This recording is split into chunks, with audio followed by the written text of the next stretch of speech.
Sizinle biraz dertleşmek istiyorum. Derssiz, tasasız bir çocuk olarak doğmuşum. İstanbul'da kendi evinde oturan, hali vakti yerinde bir aile. Anne, baba, abi, bolca oyun, sonra deniz, kum ve biraz daha oyun. Ha, bir de gözlük var tabii. Derssiz çocukluğumun en büyük derdi. Yaş küçük, burnum yaşımdan da küçük. Oysa gözlük devasa. Aksi gibi de hareketli çocuğum. Sahip çıkamıyorum gözlüklere. Gerçi yalan yok. Sonradan bir dert daha eklendi dertsiz hayatıma. Sinema. Yaşım kaçtı, sinema virüsü içime nasıl kaçtı tam hatırlamıyorum. Ama daha o yaşta kendi filmimi çekmenin hayallerini kurup duruyordum işte. Oysa şimdi tüm bunlar bana başka bir çocuğun hayalleriymiş gibi geliyor. Tam 28 gündür aynen bu halde gözlerim kapalı, yüzü koyun yatıyorum. Daha ne kadar yatacağım da bundan sonra gözlerimin nasıl göreceği de meçhul.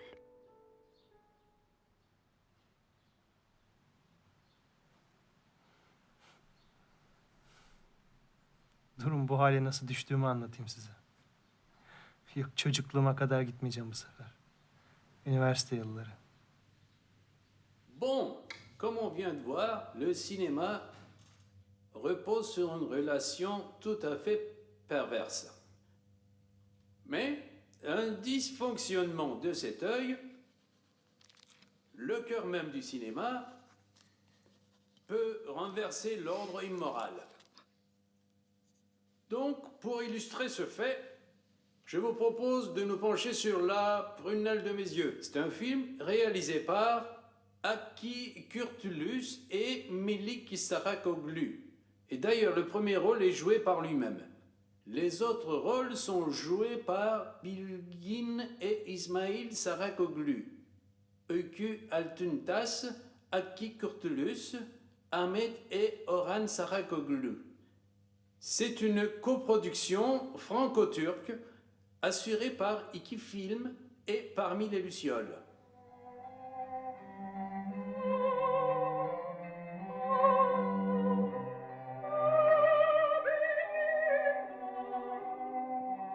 Hepinizin hayatta büyük bir hayali vardır herhalde.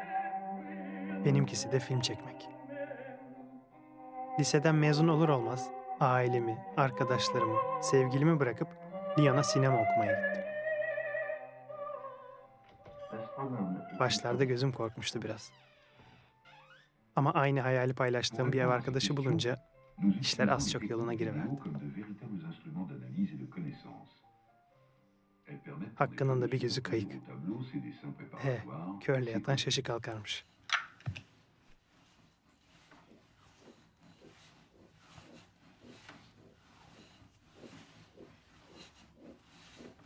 Jerom'un kamerasını alırız. Olur, gayet de uygun o. Mikrofonu halledeceğim zaten ben. Tamam, tıraşı kes de un dök biraz bak. Dök, dök, dök, dök, dök. Komiser? Biraz bağımsız takılmak, bir de emekli olan anne babama yük olmamak için öğrenci işleri yapıyordum. Baksanıza, artık yükü de geçtim. Yüklük gibi yatıyorum evin orta yerinde.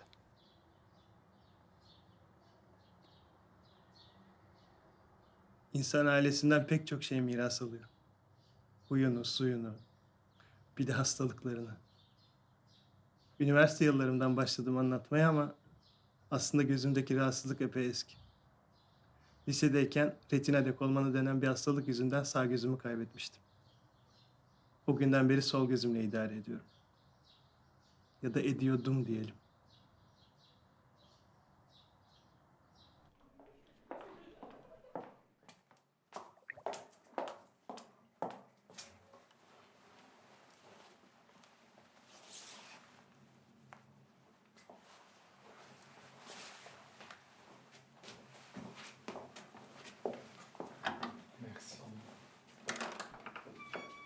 Tu viens pas avec nous?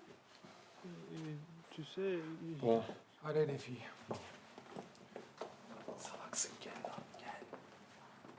Gelsene lan.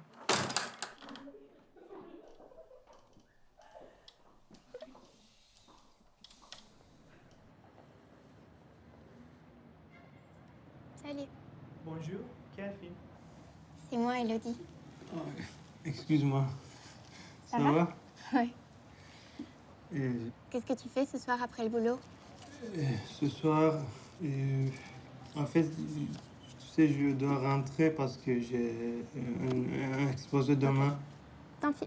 À la prochaine. Salut. Salut.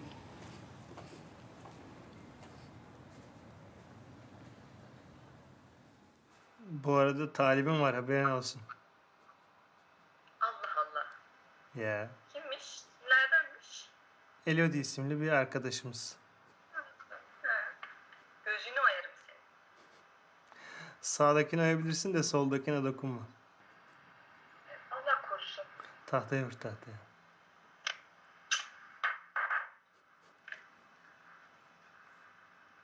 Neyse neyse. Gelin sizi Lyon'da en sevdiğim yere götüreyim. Hayatımı adadığım şeyin doğduğu yere.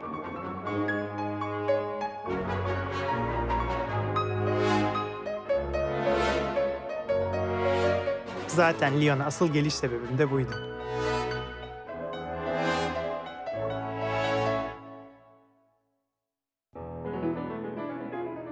Sene 1895. Lumière abiler memleketleri Lyon'da sinema tarihinin ilk filmini çekiyorlar. Fabrikadan çıkan işçiler isimli bu ilk... Yok ya, biraz fazla geriye gittim galiba. Yıl 2004. Lyon'a gelir gelmez soluğu burada aldım.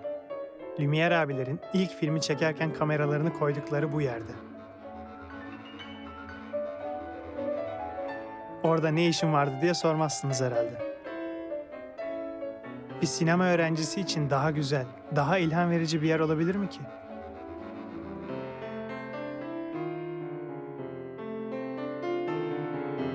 Sinemayı icat eden o güzel abilerin adının Lumière, yani ışık oluşu boşuna değilmiş. Işığını kaybedince anlıyor insan. Işık dediğin hem hayatın hem de sinemanın özüymüş.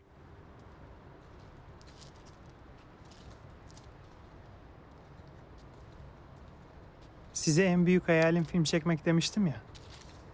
İşte en çok istediğim şeylerden biri...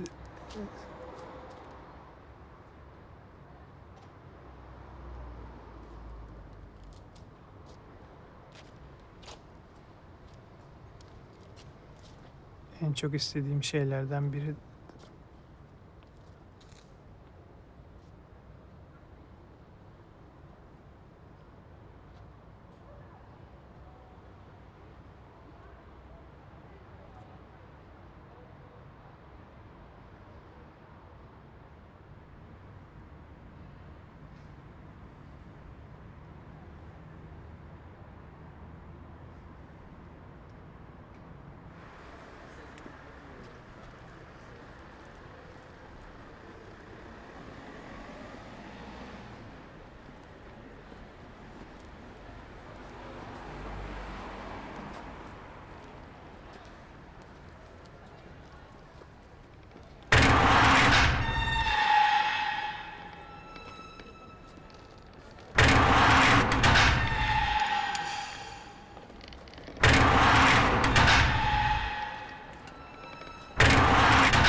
Du côté gauche, vous avez déjà vu des éclairs. Ouais. Plutôt de quel côté? De gauche. D'accord. Ouvrez bien grand, regardez tout droit. Regardez à votre gauche.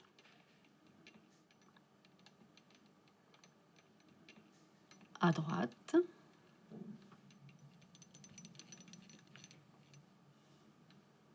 en haut et en bas. Voilà, vous savez que votre œil droit est mort et vous présentez actuellement une récidive du décollement de rétine sur votre œil gauche. Et c'est grave sur un œil fonctionnellement unique. Donc, je peux vous opérer ici, certes, mais vous savez que les suites sont longues, avec parfois une position difficile, parfois couché sur le ventre.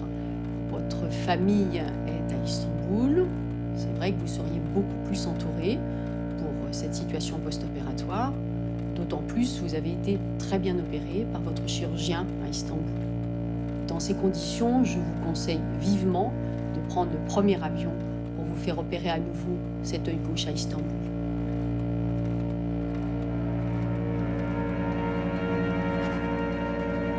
Birkaç boş kağıda imza attı. Üzerlerine dilekçe yazayım ben. İnternetle elektriği üzerime geçirmek lazım. Fakülte sekreteriyle ben konuşurum. Kaydını doldururlar belki. Kitapları, DVD'leri de ben iade ederim sana.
Hakkı'cığım merhaba. Biz indi havaalanından aldık onu. Doktora gidiyoruz. Hoşça kal canım.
Hoş geldin.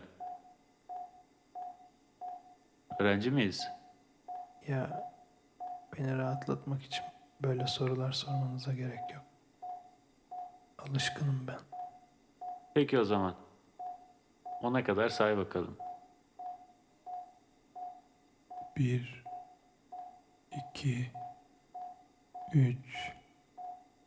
Sinema yapmam artık çok güç.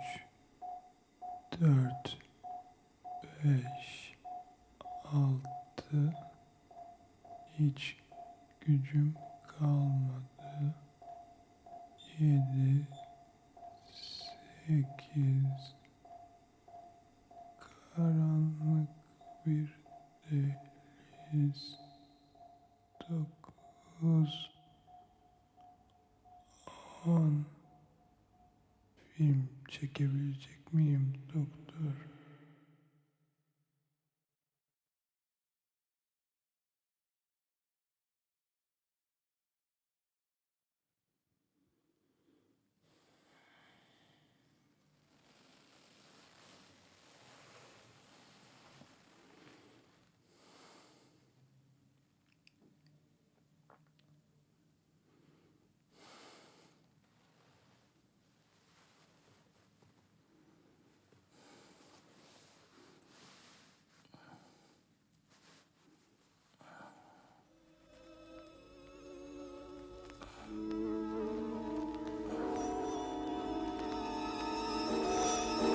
Gözlerini yavaş yavaş aç kızım.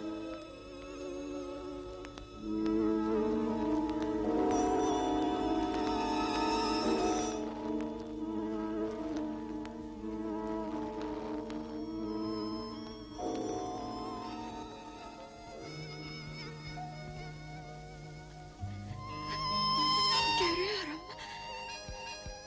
Görüyorum.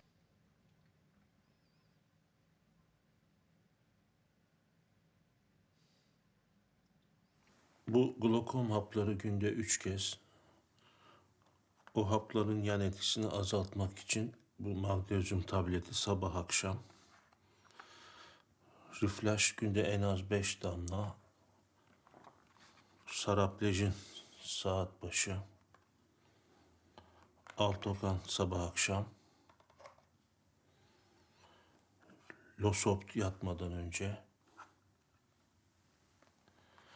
Melidex 2 saatte bir.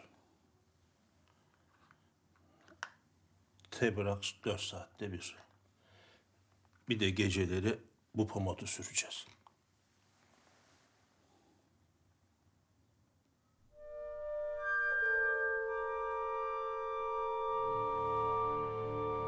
Sizin hiç gözünüze pomat sürüldü mü?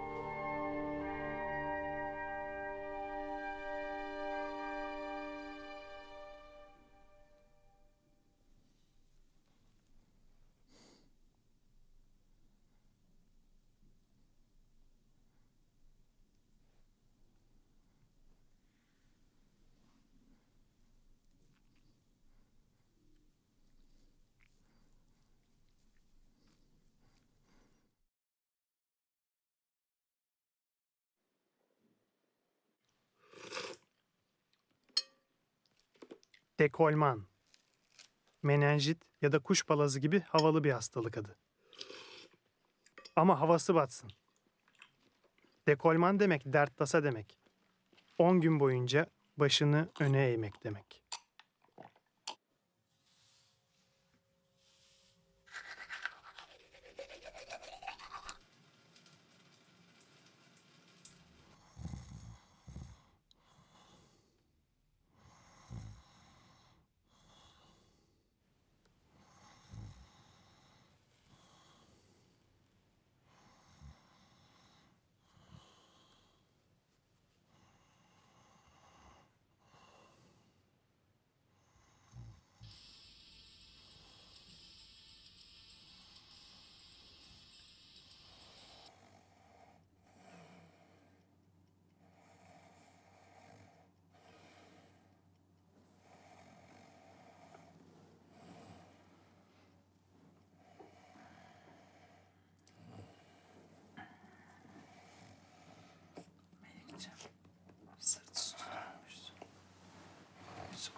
Mutluluğu 14. eşinde yakaladı.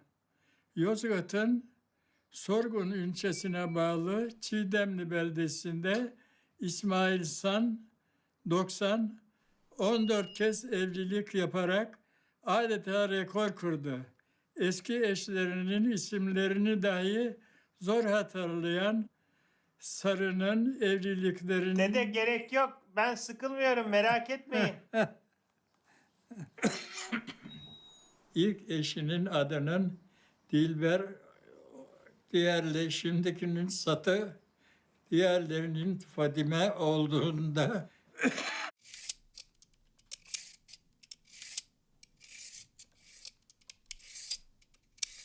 Göze iyi geliyor diye o yılki havuç rekoltesinin %30'unu ben yedim.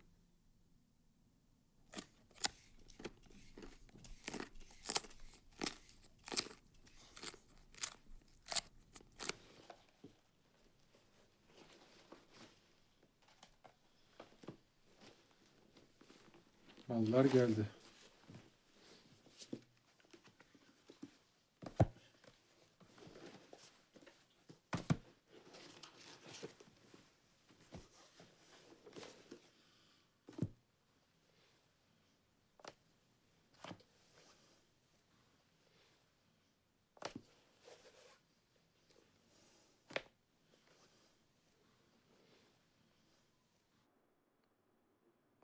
Hükümetle olmak üzere gerekli diyalogları kurması üzerine faaliyet 6 ay önce geldiler. Bu nedenle olsa gerek Türkiye'ye yabancı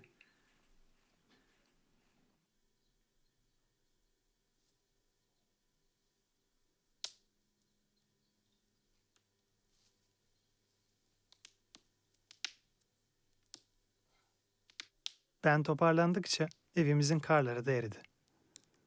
Günlerdir gıkını bile çıkarmaya korkan ailem, bahar gelmişçesine tomurcuk açmaya başladı.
Gözünü oyarım diyordun ama senden önce davrandılar.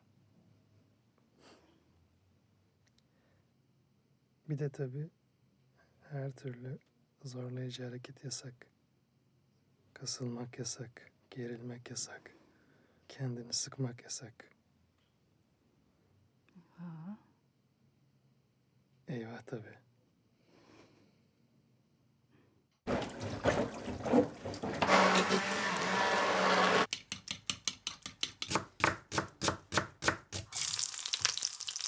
Fransa'da mı tanıştınız hanımefendiyle? Yok, burada tanışmıştık. Öyle mi? Ama böyle gidip geldikçe görüşebiliyorduk. Baba öyküyü beğendin mi?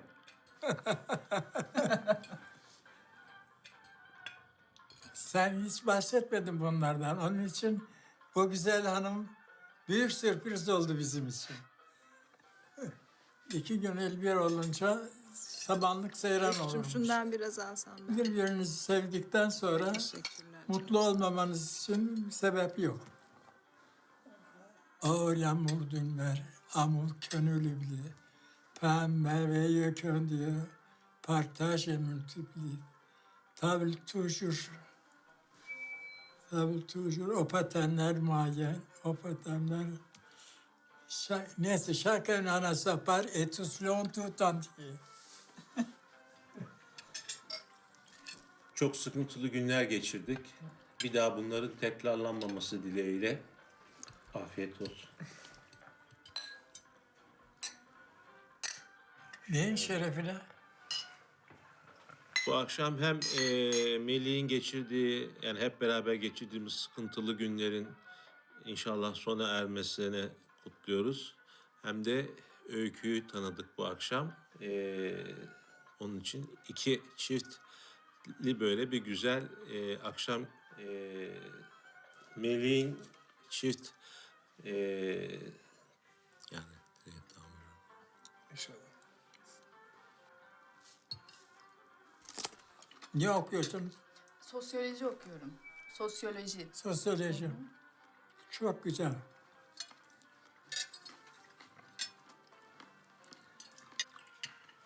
Öykü staj falan yaptın mı sen? Staj yaptık biz. İşte zorunlu staj var bizim. Bir sene işte bir yerde yaptım. Sonra bir kere daha yaptım. Bu sefer işte zorunlu değil de bir kere daha farklı bir şirkette deneyeyim diye. Şimdi bakalım işte okul bitiyor. CV yollayacağız. Artık staj dönemi bitiriyor. Çalışacağız yani.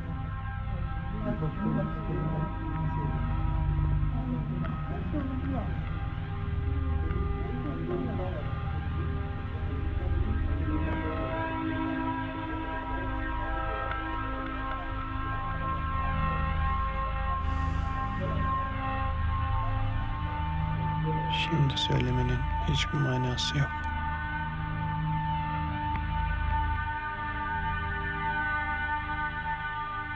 En azından bir gece daha rahat uyusunlar.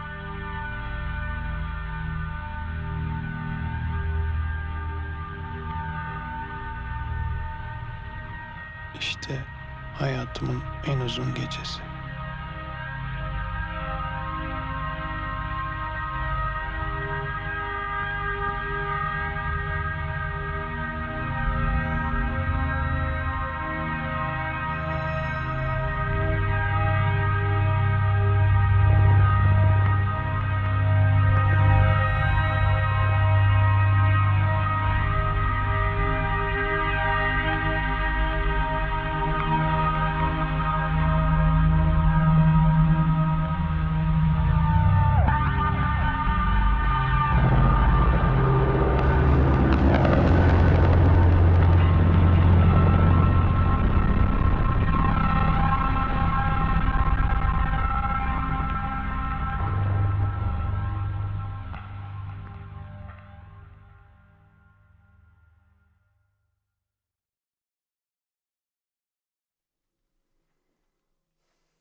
İsmail kasası var, dikkat. Alo, Yavaş yavaş. uyandırdın mı?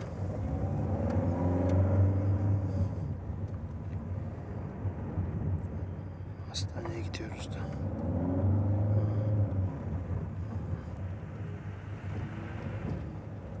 Ben haber vereceğim sana. Hadi öptüm.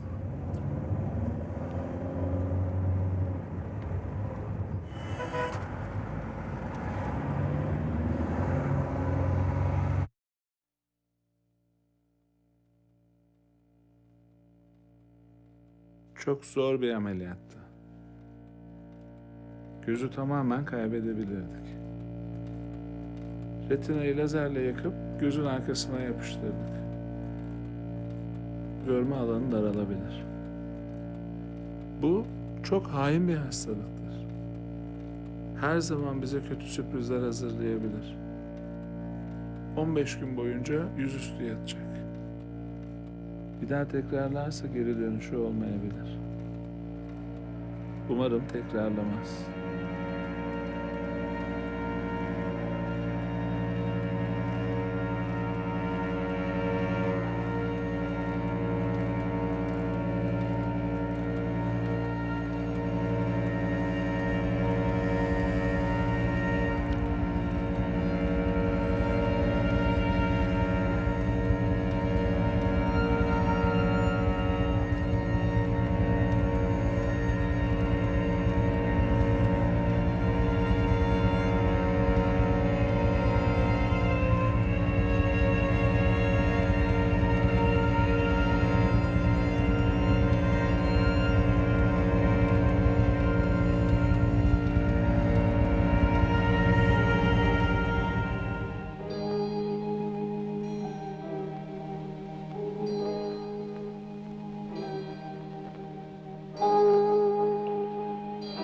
Niçin susuyorsunuz?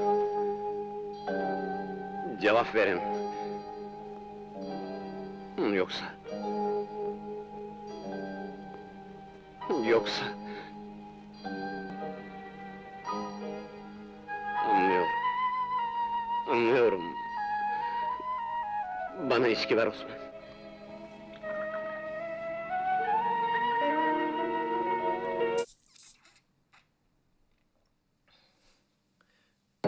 Bir sabah uyanıyorsunuz ve size ait olmayan gözlerle görüyorsunuz etrafı. Gözlerime inanamadım denir ya. İşte öyle bir şey. Merak ediyor musunuz?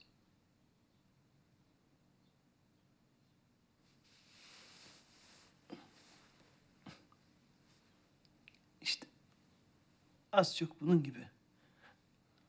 Ama biraz daha flusu.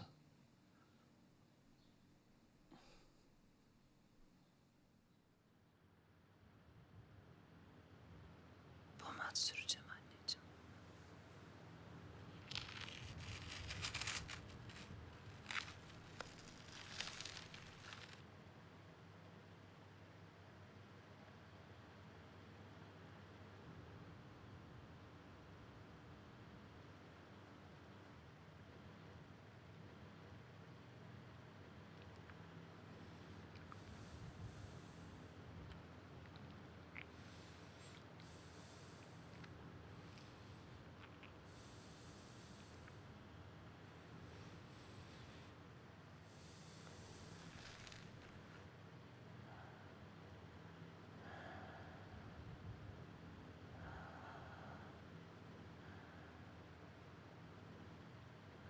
İki hafta daha böyle yatacağım. Değişen bir şey olacak mı ki?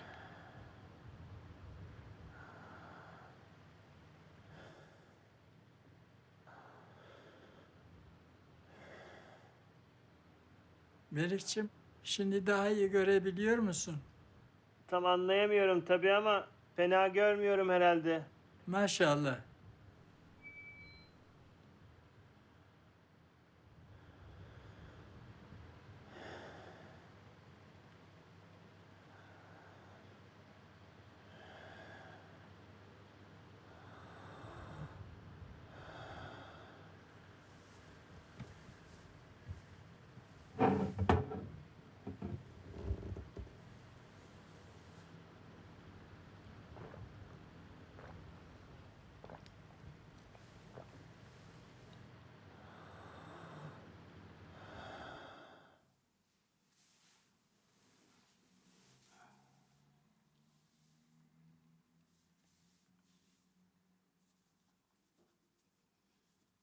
Sırtın mı ağrıyor? Ya biraz doğrul da ovayım.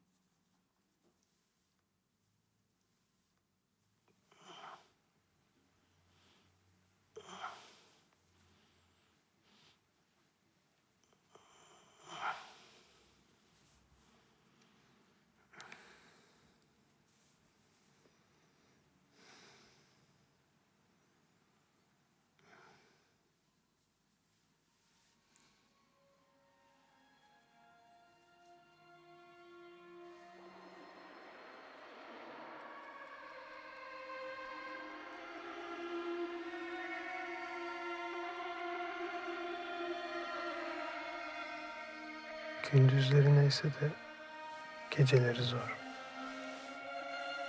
Kendinle baş başa kaldığında numara yapmak da mümkün değil. Siz içeride uyuyan ailem. Beni hiç yalnız bırakmayan sevgilim, dostlarım, arkadaşlarım. Bakmayın benim böyle sağlam durduğuma. Ben hiç iyi değilim. Bırakın film çekmeyi ya da okula devam etmeyi. Bir daha film izleyebileceğimden ya da herhangi bir şey okuyabileceğimden bile şüpheliyim. Belki sizin yüzlerinizi bile bir daha doğru düzgün göremeyeceğim. Duyuyor musunuz? Size söylüyorum. Ben hiç iyi göremiyorum. Sen büyük fincan seversin. Sağ olun.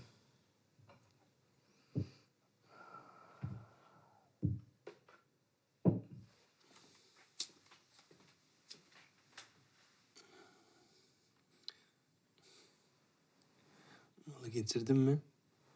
Hı hı. Kaç aylık? 36. Getir bir koklat bakayım.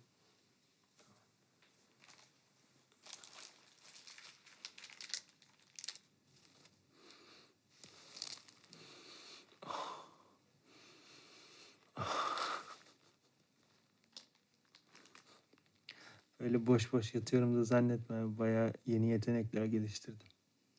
Hayırdır? Bak mesela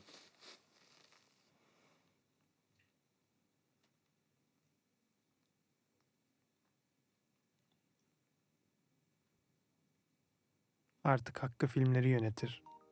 Ben de yanında kör senarist gibi takılırım.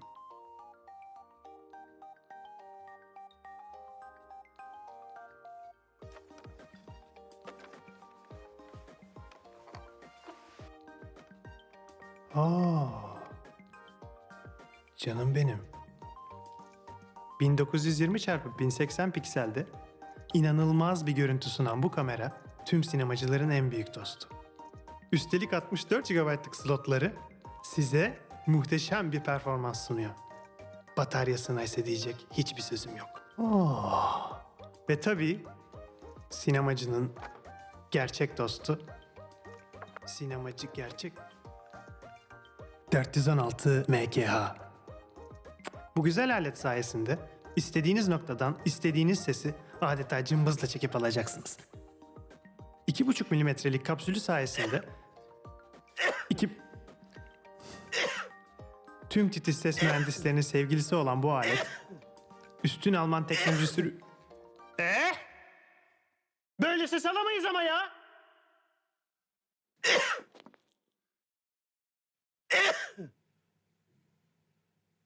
Melek.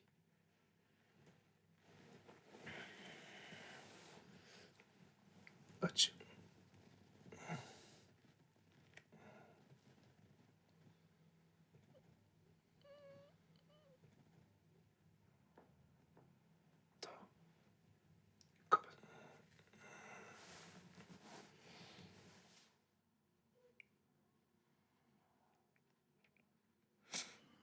Başım ağrıyor biraz.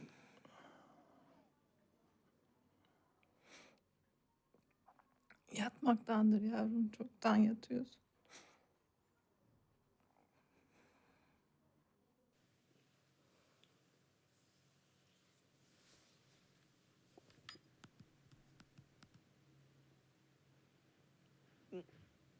çok oldu.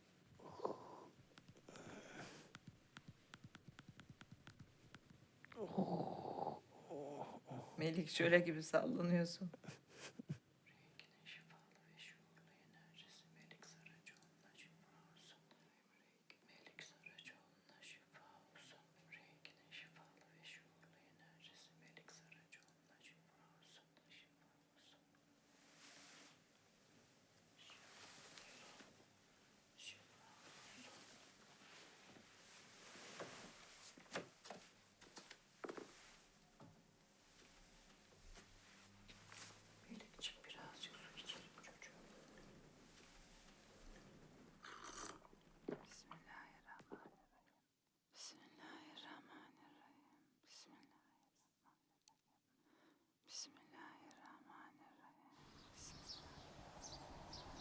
Depresyona nereden giriyorduk biliyor musunuz? Buradan düz mü devam edecektik?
Kimsin sen?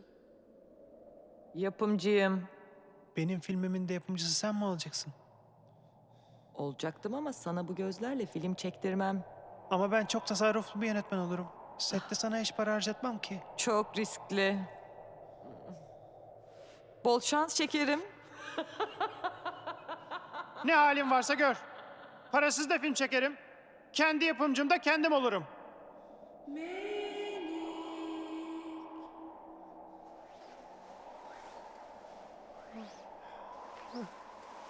Ya gerçekten. Yani, o gerçekten o. İnanmıyorum. Ay çok heyecanlıyım. Filmlerindekinden daha da güzelmiş. Ay, elim ayağım dolaştı. Yoksa benim filmimde oynamak için mi gelmiş? Oh. Siz. Yoksa filmimde siz mi oynayacaksınız? Oynayacaktım. Yapmayın lütfen. Bakın ben bir haftaya kalmaz ayaklanırım, iyileşirim. Gözlerim de toparlar zaten. Kusura bakmayın. Ama ben kendimi size emanet edemem. Hem bu hallere düşmüş birine yönetmen olarak nasıl saygı duyabilirim ki?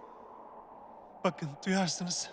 Vallahi da duyarsınız. Sette despot olurum, bağırırım, çağırırım. Her türlü şeyi yaparım lütfen. Olmaz. Sen beni yönetemezsin. Ulan! Ulan gerekirse başrolde de kendim oynarım be. Göreceksiniz siz mi büyüksünüz ben mi büyüğüm?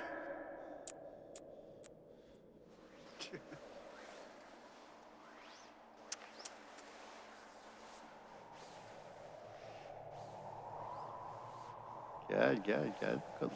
Gel. Sen kimsin peki? Ben filmi daha seyretmedim. Ama eleştireceğim bazı şeyler var. Bir defa sinemasal açıdan çok zorlama olmuş. Senaryoda gedikler var. Oyunculuklar desen berbat. Mizanseni gelince... Bir sen eksiksin zaten.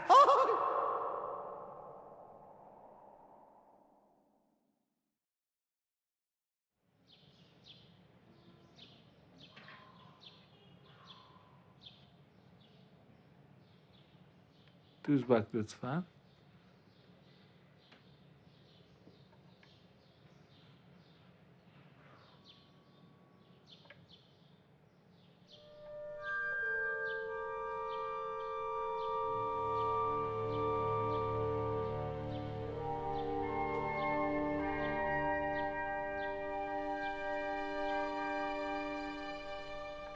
Tam karşıya.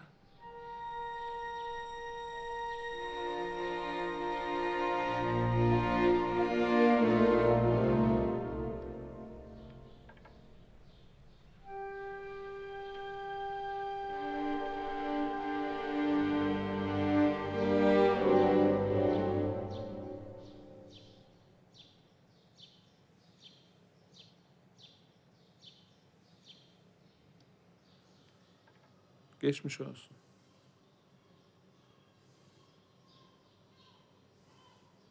Retina yapışmış, stabil, iyi görünüyor. Ama korneadaki yara henüz iyileşmemiş.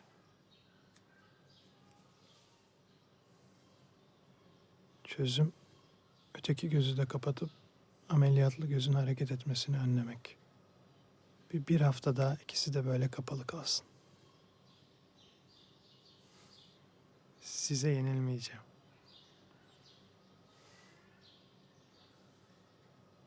Teratirs günde 4 kez. Vascotirs sabah akşam. Reflex'i de arttırıyoruz. Tebrax sadece yatarken. Santa. Dipro antibakteriyel. Artık gece ya da gündüz yok. Hep karanlık. Gelin bir dakikalığına sizi de ortak edeyim karanlığıma.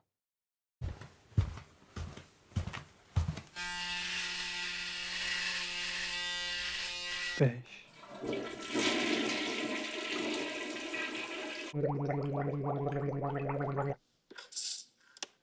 14.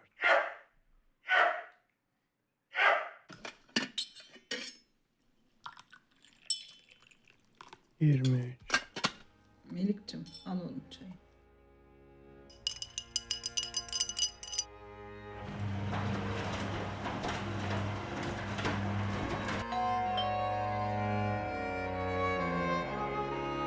Otuz.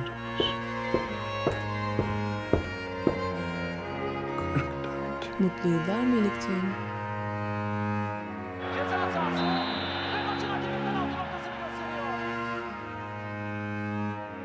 Öteki gözünü de mi kapadılar? 55. 56. 57. 58. 59.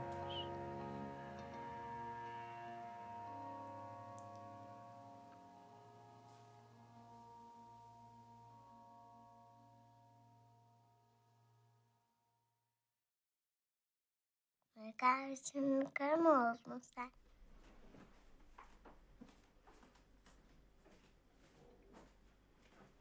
Hadi iyi geceler. Hadi iyi geceler. Sen de çok yoruldun. Fırladın kendini. Git artık yarın evine. Tamam bakarız. Hadi. İyi geceler.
Melik. Evet. Davetiyenizi aldık. Teşekkür ediyoruz. Ben de sizi arayayım diyordum. Bu aralar biraz işler karıştı. Biz bir ameliyat geçirdik.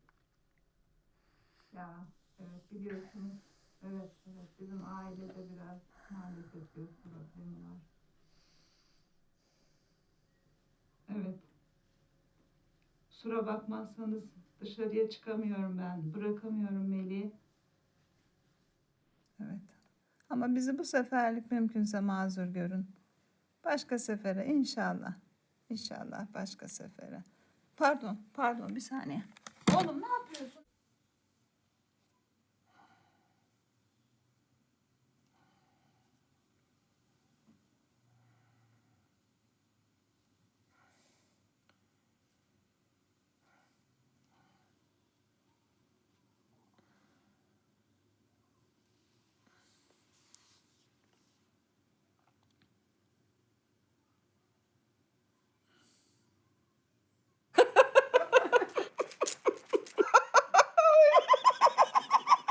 de onu taze cevizle yapıyorlar Evet, değil mi? demek ki onun bir özel şeyi var. Çok. Yani çok Tarifi değişik, var mı? gerçekten çok değişik geldi bana. Tezgah Yani böyle koymuş, alıştığımız tatlılar bir şey. duruyor. Bilgen Hanım ne Ay, lüzum ne vardı gerek bunlara? vardı Bilge'ciğim? Ay ne gerek Çok az vardı? oturumlar Zaten yapacağız. beş Hasta dakika ziyareti. Ellerine sağlık. İkiye bölelim. Ay, Evet, ben evet, evet. İkiye Ay bölelim. Bilginciğim çok büyük geçmiş olsun. Sen metanetli kadınsındır.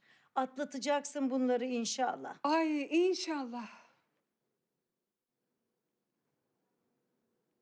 Misafir, misafir, misafir. Çocukcağız öyle haftalardır gözü kapalı yüzü koyun yatıyor. Gidip görmezsek çok ayıp olur vallahi. Allah korusun. Çay kahve ne arzu edersiniz? Çay. Çay? Çay.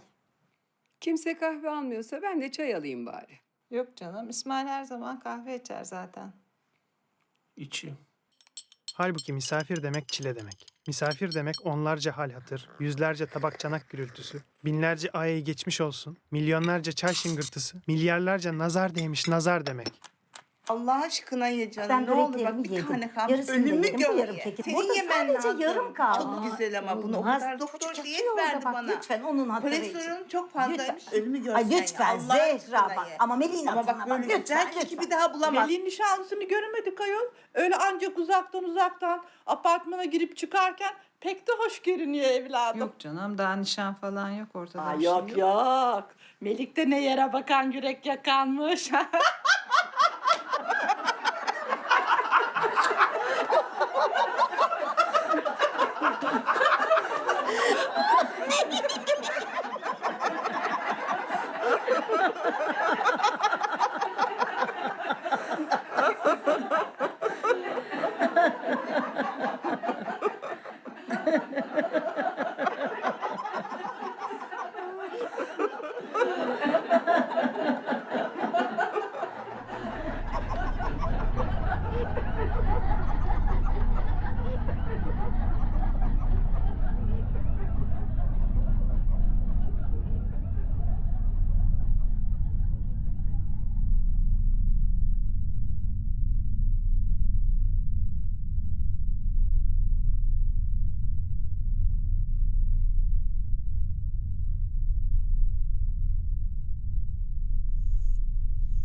Melek. Melek.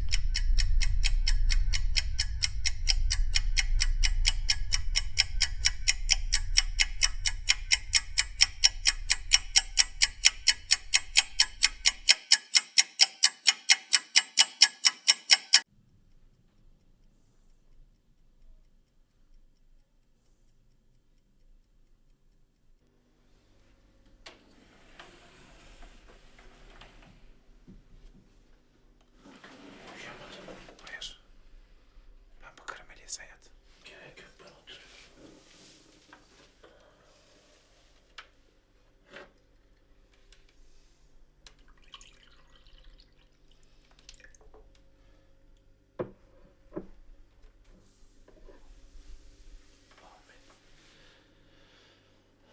Ömrüm vefat ettiği müddetçe ben Melik'le ilgileneceğim. Ama benden sonra sen ilgileneceksin, tamam mı? Oğlum sen de ihmal etme. Gözünü bir kontrol ettir, doktora gör.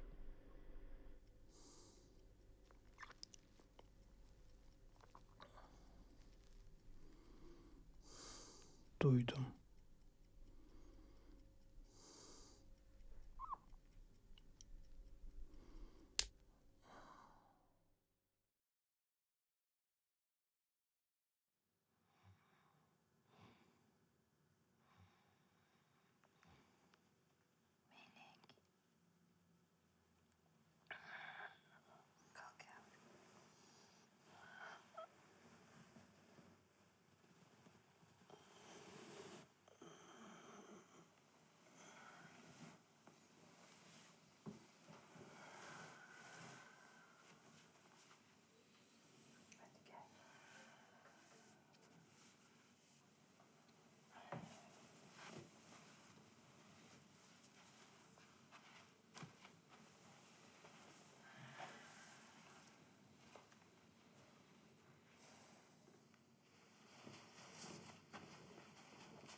Çenem terefiş, kem gözlere şiş.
Aç anne.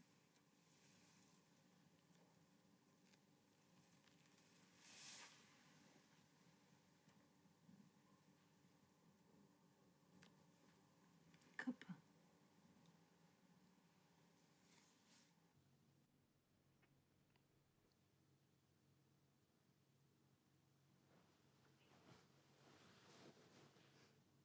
İşte böyle. Doğdum, büyüdüm. Sinemaya merak salıp Fransaları okumaya gittim. Şimdi ise bu yatakta böyle patates çuvalı gibi yatıp kendime felaketlerden felaket beğeniyorum. Işığa fazla bakma kör olursun derler ya. Keşke dinleseymişim.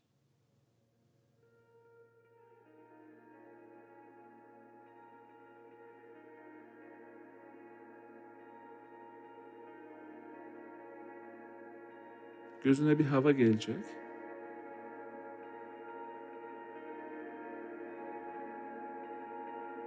Göz tansiyonunu ölçeceğim.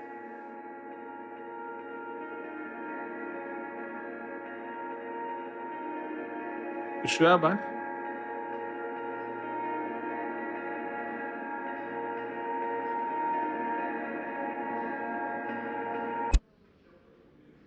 Olmadı bak. Kırpma gözünü. Hiç heyecanlanma.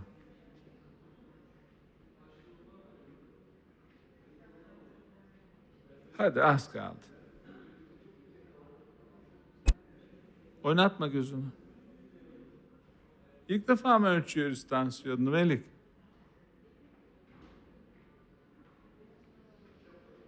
Büyükçe aç gözünü.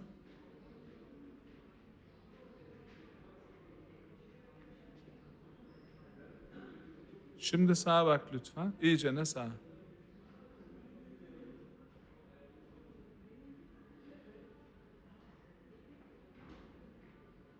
Şimdi bir de sola bak lütfen. En sola.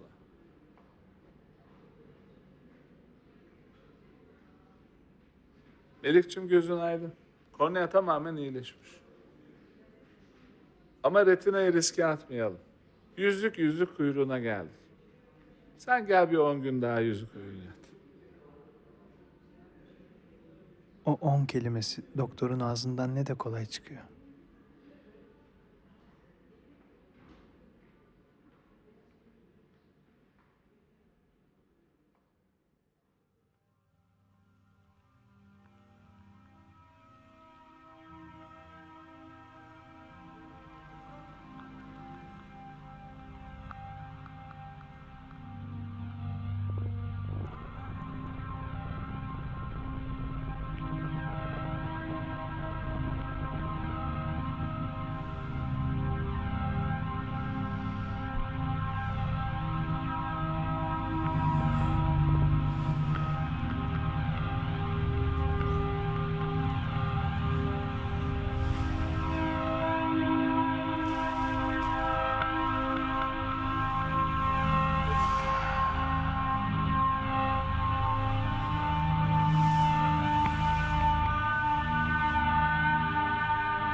40 gün, 40'ının da kulbu kırık gün. İnsan evladı 40 gün boyunca yüzü koyun, gözü kapalı yatar mı be? 1, 2, 3, 4, 5, 6, 7, 8, 9, 10, 11, 12, 13, 14, 15, 16, 17, 18, 19, 20, 21, 22, 23, 24, 25, 26, 27, 28, 29, 30, 31, 32, 33, 34, 35, 36, 37, 38, 39, 40. Tam 41 kere maşallah.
Kimindi? O galiba abinin eski gözlüğüydü.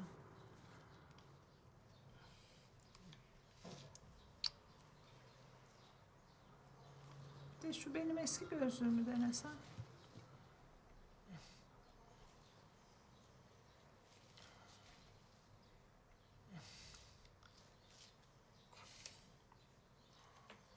Şu numaralı güneş gözlüğü bak bakalım bir.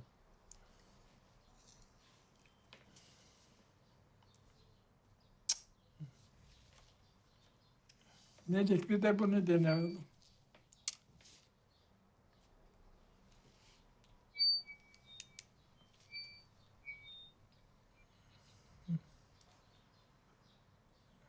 Fena değil.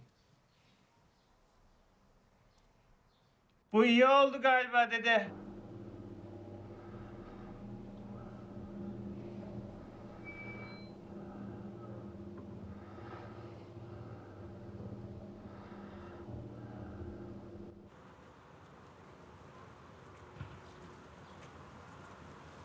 Dede gerek yok, ben yürürüm. Sen devam et.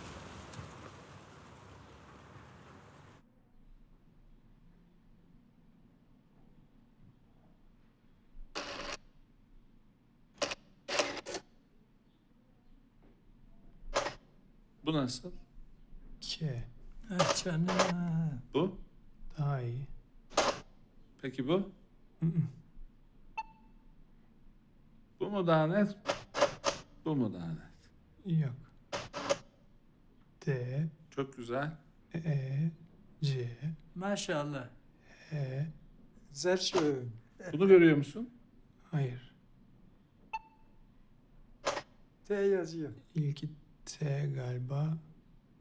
F mi? P mi? Bursa'nın B'si. Hadi hayırlı olsun bakalım.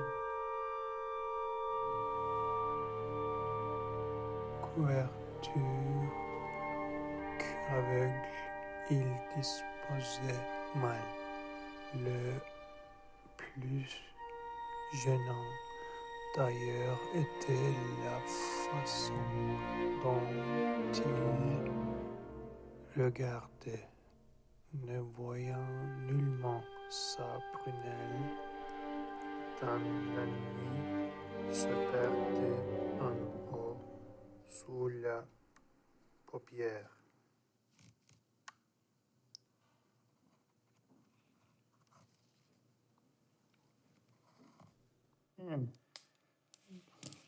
Böyle bir şey. Ver bakayım. Tamam ya, gayet güzel işte. Bir de görmüyorum diye artistik yapıyorsun ha.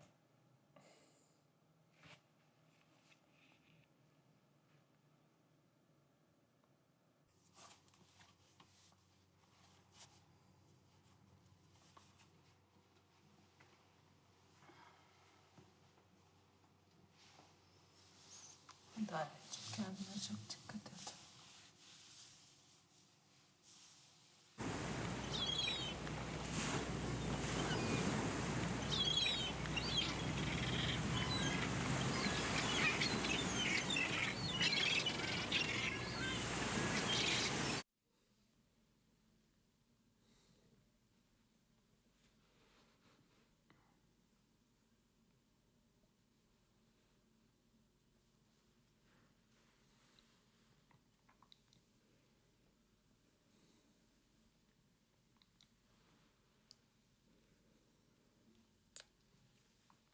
Neden bekledin ki?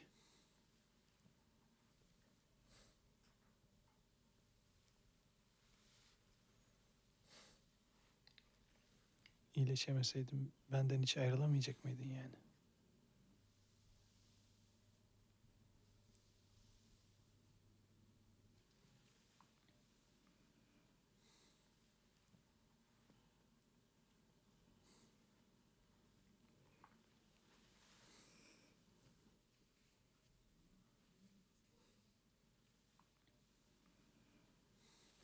Saftı, iyiydi, melek gibiydi.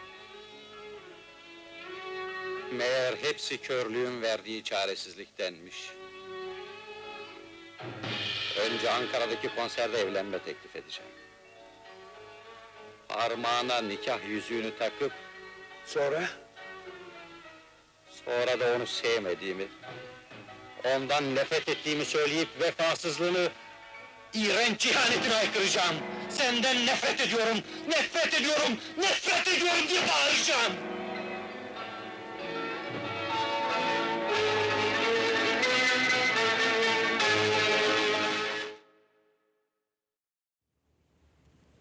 Ya, gökten düşen 3 elmadan ilki böyle kafama iniverdi işte.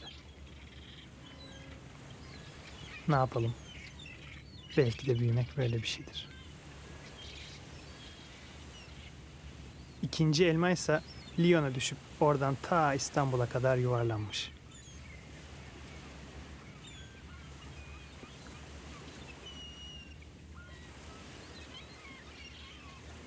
Bundan 100 küsür yıl önce. İşte buradaymış Işık abilerin kamerası. Lyon'a gidişimiz de aslında bir iadeyi ziyaretmiş.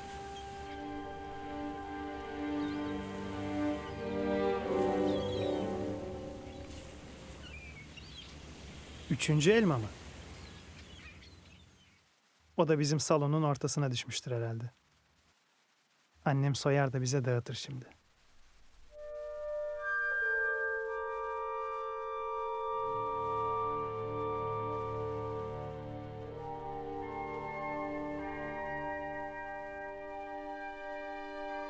Başta da söyledim ya. İnsan ailesinden pek çok şey miras alıyor. Huyunu, suyunu, hastalıklarını, sonra umudunu, sebadını ve tabii gözlüklerini.